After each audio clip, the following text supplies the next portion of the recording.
Bismillahirrahmanirrahim. Anda kedudukan biasa, naik luar biasa, maka hambatannya itu akan semakin meningkat, tidak sama dengan sebelumnya. Anda orang kecil, diuji dengan ujian kecil. Anda orang menengah, diuji dengan ujian menengah. Anda kedudukan yang tinggi, maka akan diuji dengan kedudukan yang lebih tinggi lagi. Maaf, Allah tidak akan menguji dedaunan dengan angin yang menerpa akar. Pasti berbeda. Karena angin ketika kedudukan semakin tinggi, maka angin semakin kencang akan menerjangnya. Yuk kita turunkan, jenis ujiannya bisa 3. Perhatikan baik-baik, sini. Kedudukan bersanding dengan ujian. Kalau rumus fisikanya, F berbanding lurus dengan P. Gaya berbanding lurus dengan tekanan. Jadi kalau antum misalnya, rumus asalnya F1 sama dengan F2. Gaya gerak sama dengan gaya dorong. Kalau dikembangkan ke sini, tenaga kecil begini, maka yang bunyi kecil. Kalau besar, semakin besar lagi. Nah, memahami rumus ini, F sama dengan P. F berbanding lurus dengan tekanan. Ada gaya tekanan juga yang cukup kuat. Ketika antum pukul kencang, suara kencang. Tapi ini lebih sakit kan?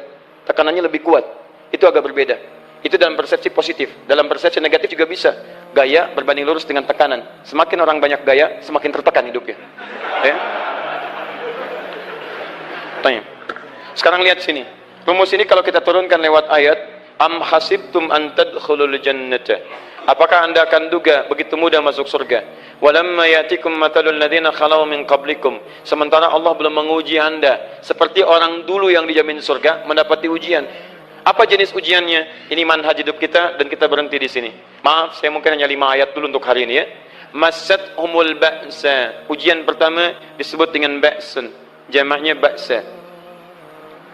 Ba'sa. Ini masih ringan.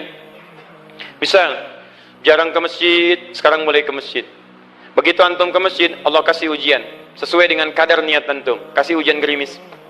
Ke masjid gak? Itu ba'sun. Begitu antum ke masjid, orang Arab katakan, nazil matar. Turun hujan. La ba'sa. Gak ada masalah. La ba'sa. Tidak ada masalah. Serap ke dalam bahasa Indonesia, lewat. Labas, lewat. Ringan. Berarti, kalau antum diuji dengan yang ringan, maka antum kadarnya masih ringan, akan dinaikkan kepada yang menengah.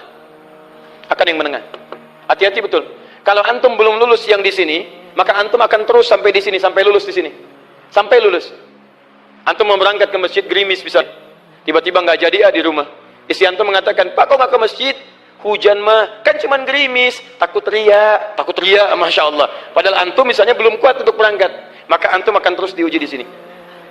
Lihat rumusnya, Quran surah kedua ayat 286. La yukallifullahu nafsan illa. Allah tidak akan pernah menguji seorang hamba di luar kadar kemampuannya. Jadi kalau antum masih ujian yang ringan, antum diberikan yang ringan. Antum naik menengah, diberikan yang menengah.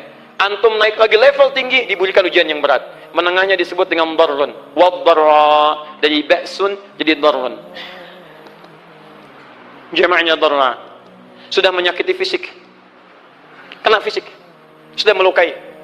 Hujannya makin deras. Ya. Kalau dalam kehidupan, yang ini mungkin celaan biasa. Sudah berubah ya. Masya Allah. Sekarang jilbabnya sudah panjang. Masya Allah.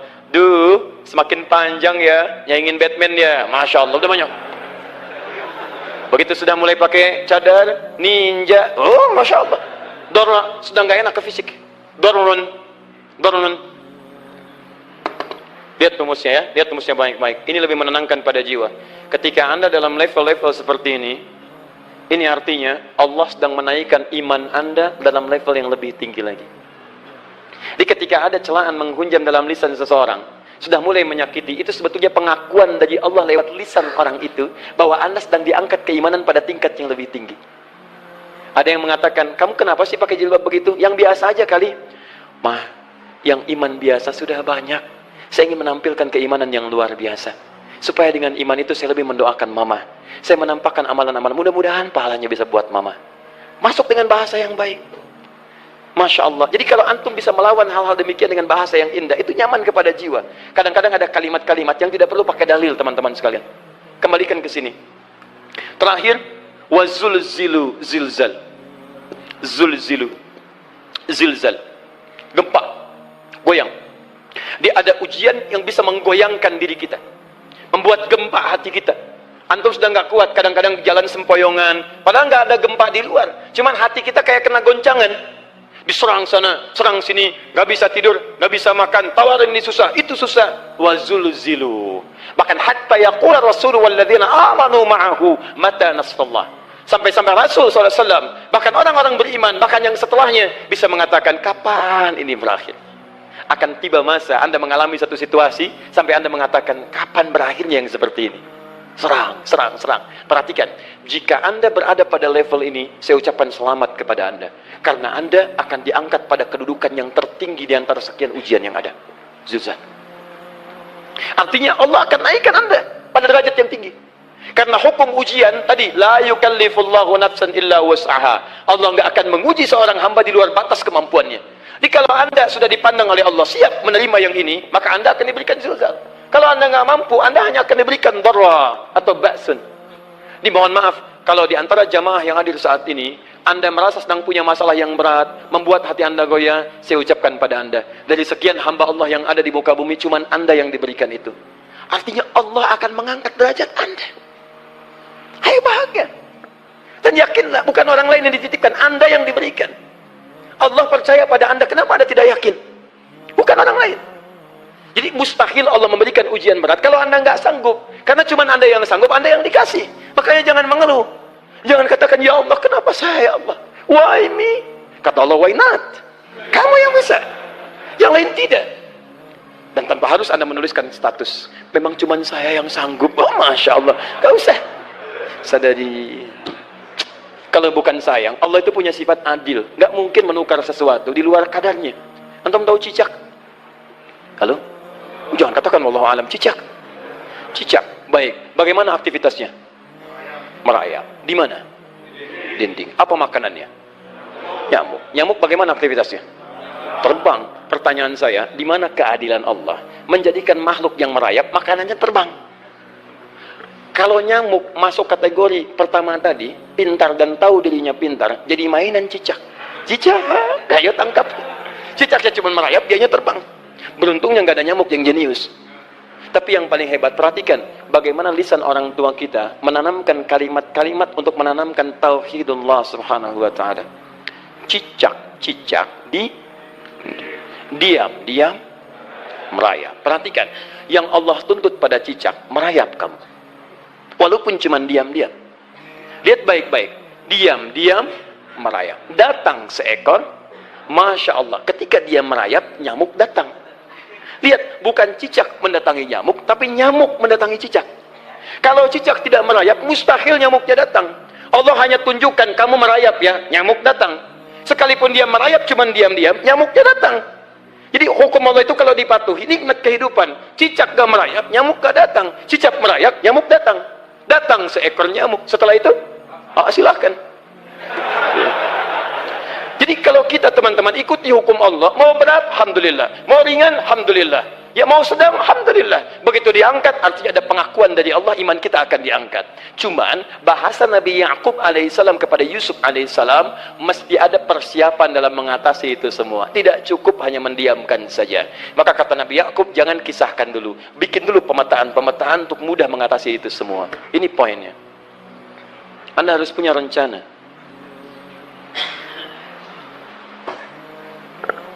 Maka Nabi Ya'qub menyiapkan, bekali dulu ini, siapkan itu. Kalau ambil ke aspek teori untuk kita sekarang, tafsir dari ini untuk menyelesaikan solusi di Quran surah ke-2 ayat 214 tadi, maka jawabannya ada di Quran surah ke-3 ayat 142, paling kiri sebelah atas. Ini kanan sebelah bawah, ini kiri sebelah atas.